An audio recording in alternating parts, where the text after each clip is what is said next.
All right, so let's continue here building on all these ideas. We've talked about the sort of issues that we want to avoid. We've talked about the ways that we can start to move some voices around in a really controlled environment. Let's get into some situations here where we're actually moving from one chord to another.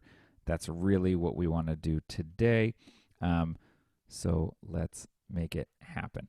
We, of course, want to do a quick little review here of the things that we've talked about, right? We know that one of our major priorities is having smooth motion between the harmonies, smooth motion from one chord to the next, because we want it to be as singable as possible, right? Again, the music that we're looking at here looks like it's completely centered around vocal tradition, and it really is very closely tied to that. But we can extend those ideas because we're all familiar with musical contexts. We're all familiar with what singing, the physicality of singing, how it feels, how it sounds, all that stuff. And we really, so much of our music making is really, really closely tied to that foundation. So we're working there. We know that the octave and the fifth can be sort of our trouble intervals because they're so stable, right? They don't want to go anywhere. They're really, really stable. They're really good for building a strong foundation. And so when we want to sort of make sure that the music has a strong sense of motion, these can kind of get in the way and they can limit the independence. And we talked about a whole litany of specific problems with fifths and octaves, parallel fifths and octaves, direct fifths and octaves, all that stuff. But we really found that it came from the two main goals being limited, and that was not having independence in our voices and also not having music that's smooth and singable. So those are the goals. These problems that have super specific names are really just an extension of those two priorities or those two goals being sort of not put in the forefront. We also know that a really important technique or an important element of making the technique work for us, not against us, is to double the root in our chords.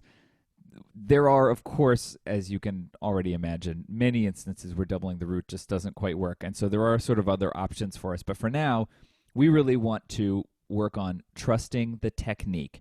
We want to work on establishing these techniques and establishing these habits so that we have the flexibility to then go and do whatever we want. So we did some voice leading practice where we just moved between two chords of the same root. This is review, and we found that there are a lot of different ways to do it, but something that was consistently present in making the most smooth motion between these chords was oftentimes we found that we wanted to reuse a note in the same voice, the same note in the same voice. So if we look at this second one, for instance, you'll remember that we started on this D minor triad, right? Bass, tenor, alto, soprano. And we needed to get the melody up there. The sopranos are jumping a fourth. That's a very soprano thing to do. So with that, what we found was that the best way to make that work was to have the altos hold down the fourth, right? Staying on F while other people moved around them. That's a really, really important technique, and that's something that we really want to build on here. So let's give it a name because it's an important technique. This is the term we would use for that is that it's a common tone. Now, in our examples that we just looked at there, we were moving from one D minor chord to another D minor chord. That's hardly the most interesting chord progression. So when we talk about a common tone, we're really specifically talking about one note that's present in two different chords, right? So a common tone is a note that's present in two different chords, and we're going to look at a technique that's associated with that. But first, let's just work on recognizing it. So here we go. We've got an E major triad, right? And a B major triad. And these are just spelled in their most pure, close together format, not very musical, but there they are. So let's look at this. What note is the common tone between these two chords? Hopefully you can hear it when I play it like that. It's B, because B is the fifth of the E major triad, and the root, of course, of the B major triad. So B is the common tone between these two chords. And what we're going to find is that that's so useful in four-part voice leading. You know, we started talking about the way different voices relate to one another. We were looking at just two voices at a time, and we identified 5 different types of motion.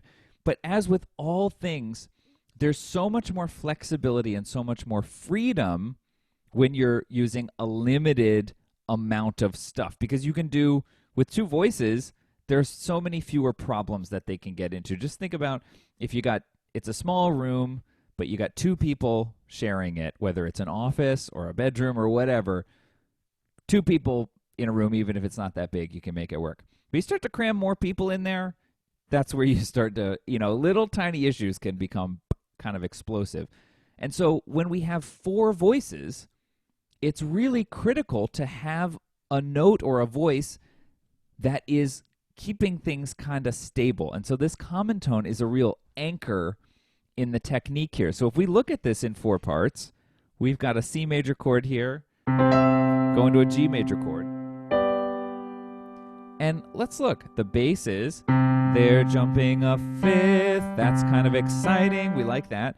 And then if we look, the tenors are moving and the sopranos are moving. Everybody's moving. And so the altos can help out a lot by staying in place. See how that motion, or that lack of motion,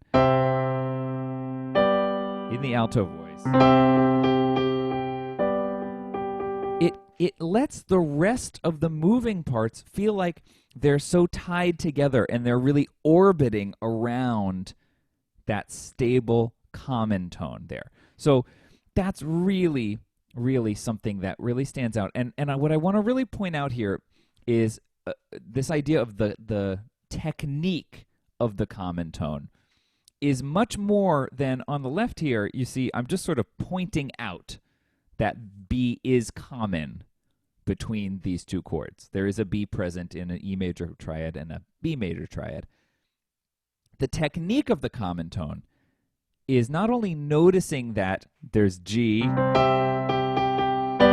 between these 2 chords, but it's actually taking advantage of that and keeping the note in the same voice, right? It doesn't do us much good to just say, yeah, G's common, right? G's in that chord between both voices, but then not actually keep it there. And we're going to see here, I'm not going to go through these one by one, but if we don't keep the common tone, so if we just say, hey, look at that, C major, G major, C, E, G.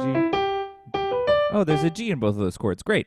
If we just notice it, but we don't actually keep it or use it in the same voice, we very quickly run into some of our 5th and octave problems. Here's contrary 5ths in the first one. The second one, a